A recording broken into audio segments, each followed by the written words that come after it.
আসসালামু আলাইকুম রহমতুল্লাহ। প্রিয় দর্শক, কেমন আছেন? আশা করি ভালো আছেন। প্রিয় দর্শক, ব্যাংকের রেজুলেশন অর্ডিন্যান্স খসড়া জারি। ব্যাংকের আমানত মূলধনে রূপান্তর করা যাবে। চলুন বিস্তারিত জেনে নিই দৈনিক যুগান্তরের মাধ্যমে।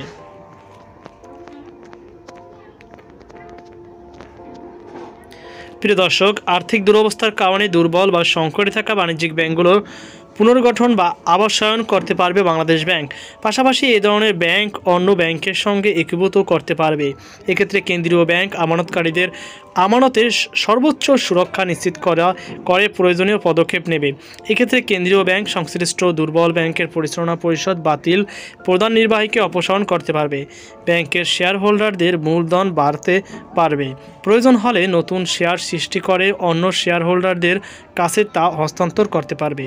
সংশ্লিষ্ট ব্যাংকের সহজ হস্তান্তরযোগ্য সম্পদ বা আমানতকে মূলধন রূপান্তর করতে পারবে।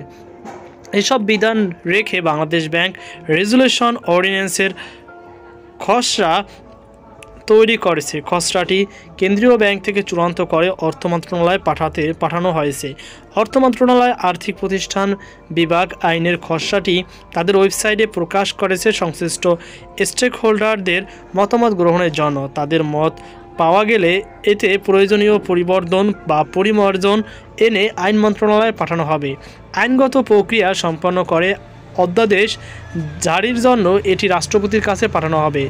বর্তমানে দেশে জাতীয় সংসদ নেই বলে রাষ্ট্রপতি অধ্যাদেশ জারির মাধ্যমে এটিকে আইনে পরিণত করবেন। সূত্র জানায়, ক্ষমতাচ্যুত আওয়ামী লীগ সরকারের সময় ব্যাংকগুলোয় বড় ধরনের লুটপাট হয়েছে, যার বড় অংশই বিদেশে পাচার হয়ে গেছে। লুটপাটে বেশ কয়েকটি দুর্বল হয়েছে। ওই সব ব্যাংক আমানতকারীদের টাকা ফেরত দিতে পারছে না। কেন্দ্রীয় ব্যাংকের গ্যারান্টিতে অন্য ব্যাংক থেকে টাকা সংগ্রহ এবং কেন্দ্রীয় ব্যাংক থেকে টাকা ছাপিয়ে যোগান দিলেও পরিস্থিতি খুব বেশি উন্নত হয়নি। তবে দুর্বল কয়েকটি ব্যাংক এখন ঘুরে দাঁড়াচ্ছে। কয়েকটি ব্যাংকের অবস্থা খুবই শোচনীয়।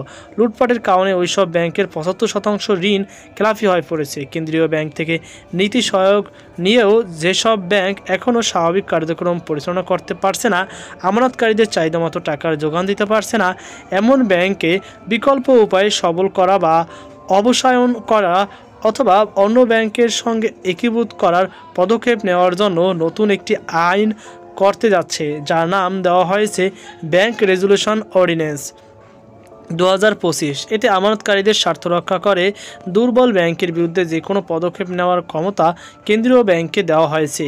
এর আগে কেন্দ্রীয় ব্যাংক 2023 সালের শেষ দিকে দুর্বল ব্যাংকের বিরুদ্ধে ব্যবস্থা নেওয়ার জন্য একটি নীতিমালা জারি করে। প্রমোট কারেক্টিভ অ্যাকশন শীর্ষক ওই নীতিমালাটি চলতি বছরের 1 জানুয়ারি থেকে কার্যকর হয়েছে।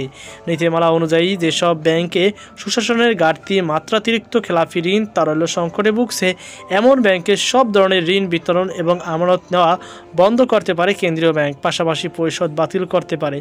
আর্থিক অবস্থার উন্নতি না ঘটলে কেন্দ্রীয় ব্যাংকের সংশ্লিষ্ট ব্যাংকের বিরুদ্ধে আরও কঠোর ব্যবস্থা নিতে পারে। ব্যাংক প্রমোট কারেক্টিভ অ্যাকশন নীতিমালার আলোকে দুর্বল ব্যাংকগুলোর বিরুদ্ধে প্রতিকারমূলক ব্যবস্থা নেওয়া হবে। এ লক্ষ্যে কেন্দ্রীয় ব্যাংক এক বা একাধিক ব্রিজ ব্যাংক গঠন করতে পারবে। এসব ব্যাংকে পরিচালনার জন্য প্রয়োজনীয় তহবিল গঠন করবে। নির্দিষ্ট সময়ের পর যেসব ব্যাংক ঘুরে দাঁড়াতে পারবে না, ব্রিজ ব্যাংকের সহায়তা নিয়ে তাদের সংকট মোকাবেলা করে সবল হওয়ার পদক্ষেপ নিতে পারবে। এতে ঘুরে দাঁড়ানো সম্ভব না হলেও সংশ্লিষ্ট ব্যাংকে অবসায়ন বা অন্য কোনো সবল ব্যাংকের সঙ্গে একীভূত করার পদক্ষেপ নেওয়া হবে। ব্রিজ ব্যাংক হলো এমন একটি প্রতিষ্ঠান যা সরকার সরাসরি কেন্দ্রীয় ব্যাংকের নিয়ন্ত্রণে থাকবে। কেন্দ্রীয় ব্যাংক কর্তৃক শনাক্ত দুর্বল ব্যাংক সবল করতে এ ভূমিকা রাখবে। পাশাপাশি ব্যাংকটি লেনদেনের ব্রিজ ব্যাংকের তত্ত্বাবধানে পরিচালিত হবে। এটি ব্যাংক ও গ্রাহকদের মধ্যে সংযোগ সেতুর মতো কাজ করবে। ব্রিজ ব্যাংকে আর্থিক সহায়তা দিতে কেন্দ্রীয় ব্যাংক বিভিন্ন তহবিল গঠন করবে। প্রস্তাবিত খসড়ায় বলা হয়, সংকটে থাকা ব্যাংকগুলো পরিচালনা বা সবল করার ক্ষেত্রে প্রয়োজনীয় পদক্ষেপ নিতে ব্যাপক ক্ষমতা দেওয়া হয়েছে কেন্দ্রীয় ব্যাংকে। এক্ষেত্রে বিধি প্রণয়নের ক্ষমতা পাবে বাংলাদেশ ব্যাংক। এর আলোকে একটি বিভাগ গঠন করা হবে। এতে দক্ষ ও অভিজ্ঞ কর্মীদের নিয়োগ দেওয়া হবে। আইনের আওতায় বাংলাদেশ ব্যাংক সংশ্লিষ্ট প্রতিষ্ঠানে তদন্ত করতে পারবে, নিতে পারবে প্রয়োজনীয় ব্যবস্থা। আর্থিক খাতে স্থিতিশীলতা নিশ্চিত করা, সংকটে থাকা ব্যাংকগুলোকে সহায়তা, আমানতকারীদের স্বার্থ রক্ষা করা হবে সরকারি খাতের তহবিলের সদ্ব্যবহার নিশ্চিত করা। গ্রাহকদের আস্থা ফিরিয়ে আনা হবে। কোনো ব্যাংক পর্যবেক্ষকদের থেকে ঘুরে দাঁড়াতে না পারলে সংশ্লিষ্ট ব্যাংকের প্রাতিষ্ঠানিক কাঠামো, ব্যবসা, আর্থিক ব্যবস্থাপনা পর্যালোচনা করে যদি মনে হয় এর পক্ষে ঘুরে দাঁড়ানো সম্ভব না, তখনই অবসায়নের সিদ্ধান্ত নেওয়া হবে। এর আওতায় কেন্দ্রীয় ব্যাংক সংশ্লিষ্ট ব্যাংক কর্তৃপক্ষকে একাধিক প্রস্তাব দিতে পারবে।